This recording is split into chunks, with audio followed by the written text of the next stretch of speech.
I'm Justin Lesko, Brazilian Jiu Jitsu brown belt and former pro MMA fighter.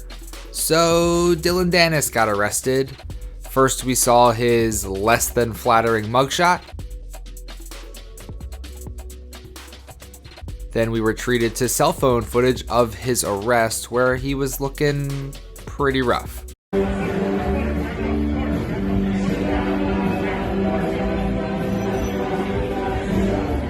Like, I'm good, let me go.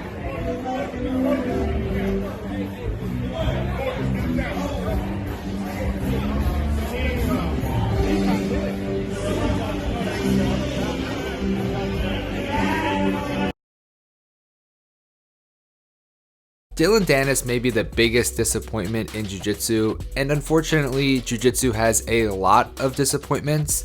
Like, what if you were buying new stuff from Epic Roll and then you realized you forgot to use the coupon code podcast15 to get a discount?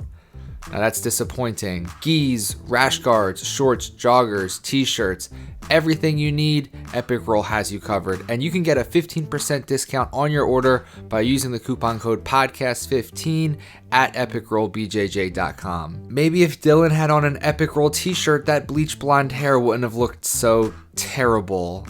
I mean, I don't know. They're not magic shirts. Give Epic Roll a follow on Instagram at epicrollbjj and use the coupon code podcast15 at epicrollbjj.com to get a 15% discount on your order. Let's look at what can get you down about Jiu Jitsu, and we'll start with Dillon Danis. Welcome to that Jiu Jitsu podcast. Believe it or not, Dillon was really good at purple and brown belt, and he won a lot of things. He won 3 world championships at brown and won his weight class in gi, and won his weight class and the absolute in no gi. After that run at brown belt, Marcelo Garcia promoted him to black belt, and then that's when things started going a little sideways. BJJ Heroes has Dillon's record as 18-16.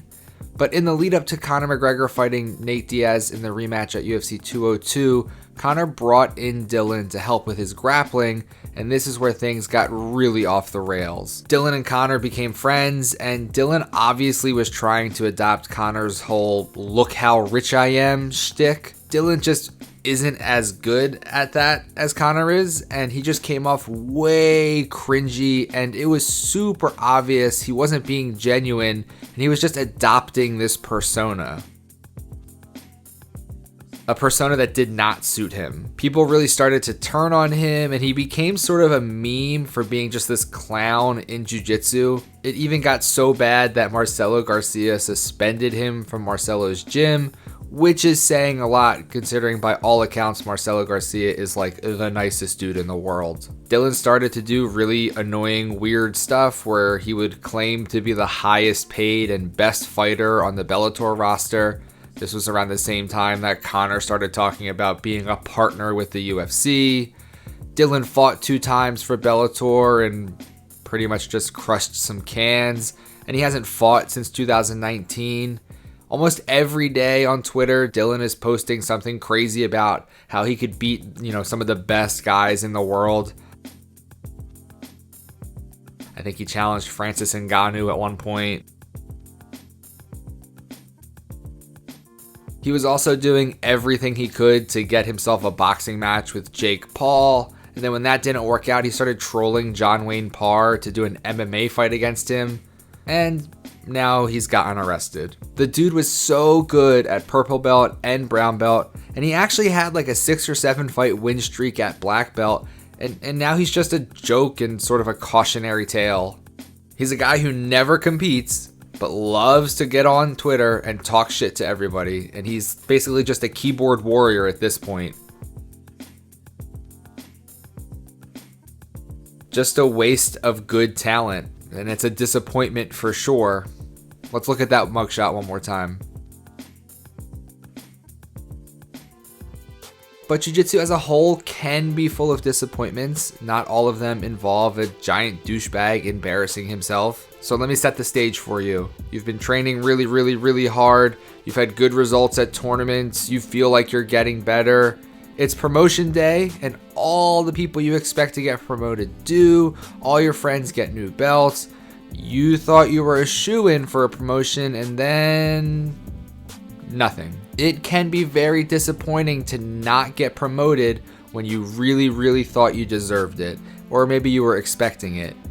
But obviously there is a reason you weren't promoted, and honestly, it's not a bad thing to ask your professor why, but it's all in the way you ask. If you come out and say, hey, why didn't I get promoted today?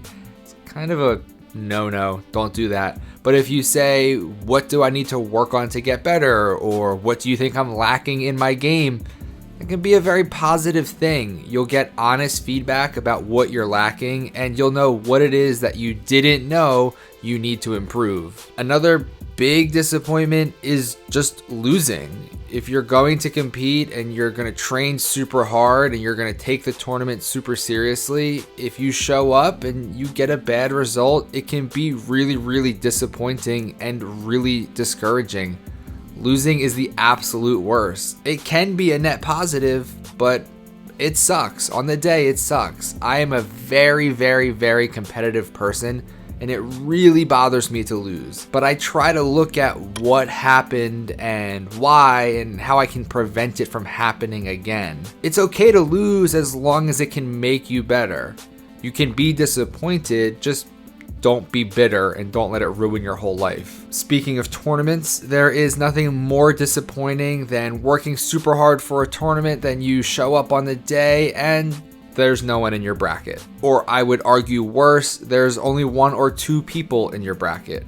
At least if there was 0, they would probably give you a new bracket and you would get a bunch of matches because they'd move you up in weight or they'd move you down in age division. If there's 2 people, you're probably getting 2 matches only, and then no matter what, you're done. And you're guaranteed a bronze medal at that point, so you'll have to tell people you won bronze even if you lost both of your matches, and you'll feel like a liar because technically you did get a medal, but you won 0 matches. I mean, it's not your fault, that's just who is there, but I hate to have to post like, oh, I came in 3rd today, and then someone says out of how many, and then you have to say 3.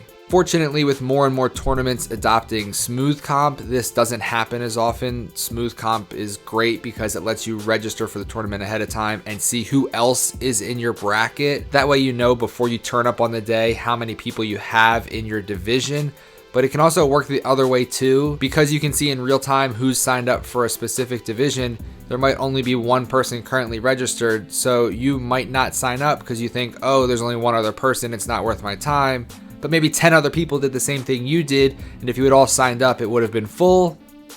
You just can't win sometimes. It's not even just at tournaments. Imagine you drive to the academy after work looking to get in hard rounds with your best buds. You're gonna go super hard tonight and you're not gonna roll with anyone lower than a black belt. You can't wait to get demolished and leave there absolutely worked over because it's gonna be one of those super hard do or die sessions that you know is just gonna make you so much better. You show up and no one is there but brand new white belts. Maybe a blue belt or 2. You're going to get rolls and you're going to have fun, but your super intense training session that you thought you were going to have is out the window. It's super disappointing. Everyone has their favorite training partners. You know you do.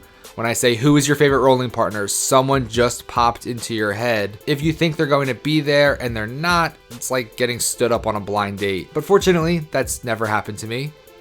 Totally never. As a fan, it can be very disappointing if there was a fight or a match that you were really, really, really looking forward to and then it gets canceled. Or maybe it gets canceled like 5 times over. I'm looking at you, Khabib and Tony Ferguson.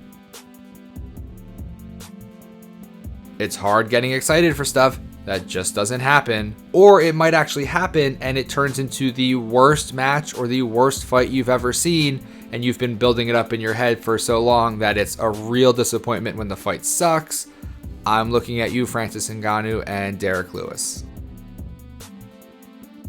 Back to competing, I think a fear of disappointing others often prevents a lot of people from competing. I know that sometimes people are afraid that if they compete and they don't win, their coaches or teammates will be disappointed in them. But think about it this way. When was the last time that one of your friends competed and lost and you felt disappointed in them?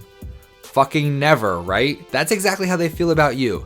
Nobody cares if you lose. They want you to win, they want you to succeed, But if you lose, no one cares. You will be the person most upset if you lose. Go out and compete and don't worry about others being disappointed.